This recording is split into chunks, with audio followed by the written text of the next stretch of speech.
Inspiration chassidique du jour de Shvat. Il y a un discours chassidique, Va'era, Tavkuf Nun Zain, qui a été dit en 1797, l'an juif 5557, que les chassidim ont surnommé le Fromer Va'era. Le Va'era rigoureux, zélé, pieux, austère, non, pas vraiment. Ce Mahamar, ce discours chassidique, parle d'une manière très concrète et très directe du niveau religieux des gens, du niveau spirituel surtout d'une personne.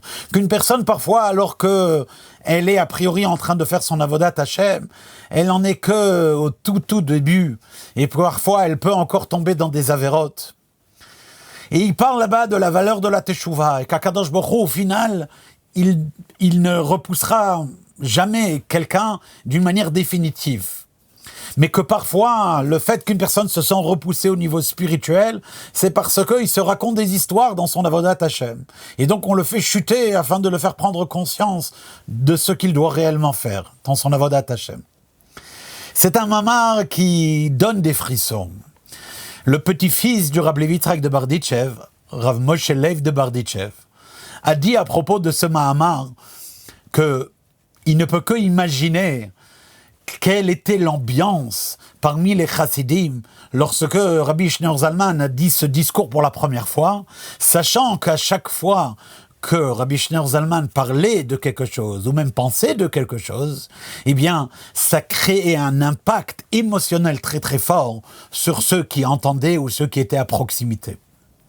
D'ailleurs, ce Mahamar-là, Rabbi Shneur Zalman avait l'habitude de le répéter une fois tous les 3 ans. Tous les 3 ans, Rabbi Shneur Zalman a répété le même Mahamar quasiment à l'identique. Sur quoi dira le Tzemar Tzedek, son petit-fils, Rabbi Menachem Mendel, que même si la lumière était la même, mais le luminaire n'était pas le même. C'est-à-dire, le Rabbi Shneur Zalman, était à chaque fois dans une position différente, et donc forcément la lumière qui émanait de lui, même si elle était du même type que celle de précédente, elle avait un autre impact, vu la position du Rabbi qui la disait. Kol Tov.